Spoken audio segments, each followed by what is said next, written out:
ভারতের জনগণের উদ্দেশ্যে ১৪৫ নাগরিকের বিবৃতি দিয়েছেন বাংলাদেশ থেকে। ভারতের জনগণের কাছে আমাদের আবেদন শিরোনামে শুক্রবার ৬ ডিসেম্বর গণমাধ্যমে এক বিবৃতি পাঠানো হয়েছে।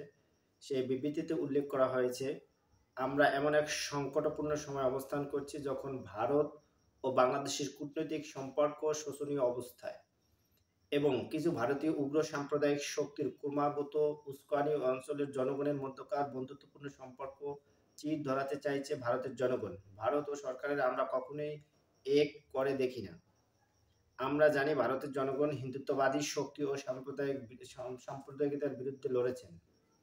ফ্যাসিস্ট আওয়ামী লীগের শাসনের বিরুদ্ধে দীর্ঘদিন লড়াই করে তার পতন ঘটিয়েছেন আমরা। জুলাই আগস্টের রক্তক্ষয়ী লড়াইয়ের সময় আপনারা আমাদের সঙ্গে সংহতি জানিয়ে কর্মসূচি পালন করেছেন। আমাদের গণতান্ত্রিক আন্দোলন আপনাদের আন্দোলন আমাদের সংহতি প্রকাশের ধারাবাহিকতা অনেক দিনের।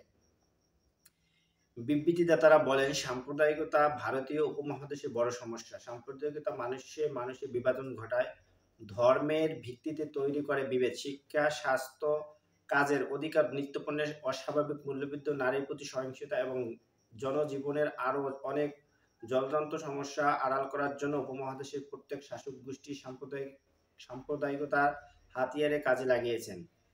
তারা এই কৌশল খাটিয়ে সংখ্যাগরিষ্ঠ সংখ্যালঘু উভয় জনগোষ্ঠীর ভোট পাওয়ার নিশ্চিত করতে চায়। বিশেষত রাজনৈতিক পট পরিবর্তনের কালে সংখ্যালঘু জনগণের উপর হামলার ঘটনা বারবার ঘটতে দেখা যায়।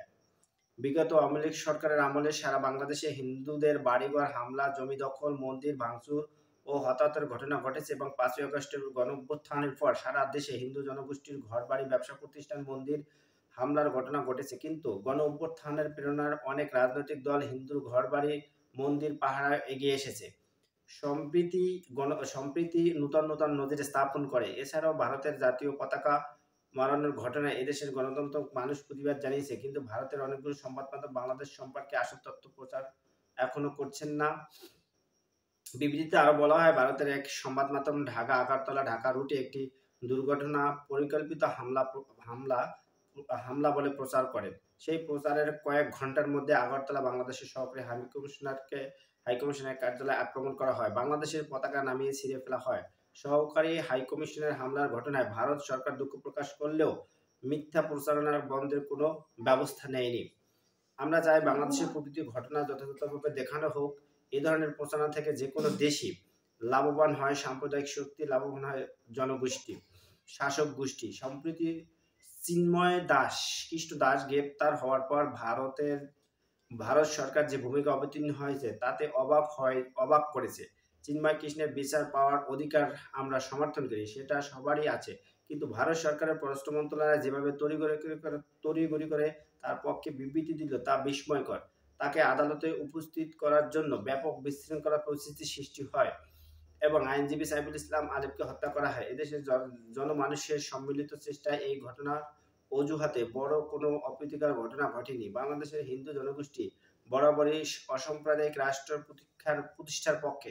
এদেশের স্বাধীনতা যুদ্ধে এবং সকল ধরনের গণতান্ত্রিক আন্দোলনে হিন্দু জনগোষ্ঠীর ভূমিকা উজ্জ্বল। জুলাই আগস্ট গণঅভ্যুত্থানে হিন্দু জনসাধারণের অনেকেই লড়াইয়ে সামিল হয়েছে ও প্রাণ দিয়েছেন।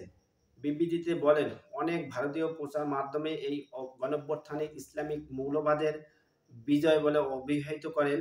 বাংলাদেশে হিন্দুরা তার বিরুদ্ধে অবস্থান নিয়েছে। লড়াইয়ের মধ্যে গড়ে ওঠা বাঁধনটা এদেশে এখনো অটুট রয়েছে। এদেশে ধর্মীয় সাম্প্রদায়িক গোষ্ঠীর কর্মকাণ্ড নেই এমন নয়, কিন্তু ভারত জনগোষ্ঠীর একই তা রোধ করার একমাত্র উপায়। আমাদের দুই দেশের জনগণের সমস্যার গোড়া একই জিনিস। এই সমস্যা সমাধানে সাম্প্রদায়িক সংঘাত বা সংঘর্ষ পাওয়া যাবে না। হিন্দু মুসলমান উত্তেজনায় এর সমাধান নিহিত নেই। সাধারণ জনগণের জীবন সংকট বিচার করলে দুই দেশের মধ্যে মূলত কোনো পার্থক্য নেই। আমাদের দেশের সাম্প্রদায়িক প্রবণতা শক্তির বিরুদ্ধে আমরা লড়ব। আপনারাও আপনাদের দেশের সাম্প্রদায়িকদের বিরুদ্ধে রুখে দাঁড়াবেন। আপনাদের দেশের গণতান্ত্রিক আন্দোলনে যারা জীবন দিয়েছেন তাদের আকাঙ্ক্ষার মর্যাদা অক্ষুণ্ণ রেখে আপনারা এই চক্রান্ত প্রতিহত করবেন। এই লড়াই ভারতের বৃহৎ পুঁজির শোষণ, লুণ্ঠন আর নিপীড়ন নির্যাতনের আধিপত্যের বিরুদ্ধে। উভয় দেশের জনগণ নিরন্তর লড়াই দেশ ও ধর্ম কেন্দ্রিক স্বার্থন্বেষী সংক্রান্ত বিরুদ্ধে আমাদের ঐক্যবদ্ধ লড়াই এবং লড়াইয়ে আমরা শেষ পর্যন্ত জয়ী হব। 145 নাগরিকের পক্ষে বিবৃতি দিয়ে গণমাধ্যমে পাঠিয়েছেন সমাজতান্ত্রিক ছাত্রফ্রন্টের মার্ক্সবাদী কেন্দ্রীয় সাধারণ সম্পাদক রফিকুজ্জামান ফরিদ। বিবৃতিতে সই করেছেন অধ্যাপক আনু মুহাম্মদ, অধ্যাপক সলিমুল্লাহ খান, বাংলাদেশ উন্মুক্ত বিশ্ববিদ্যালয়ের উপাচার্য সাইয়েদ ফেরদাউস, বিশেষজ্ঞ চিকিৎসক অধ্যাপক ডক্টর হারুন আর রশিদ, জাহাঙ্গীরনগর বিশ্ববিদ্যালয়ের প্রত্নতত্ত্ব বিভাগের অধ্যাপক স্বাধীন সেন, ঢাকা বিশ্ববিদ্যালয়ের পদার্থবিজ্ঞান বিভাগের অধ্যাপক কামরুল হাসান মামুন,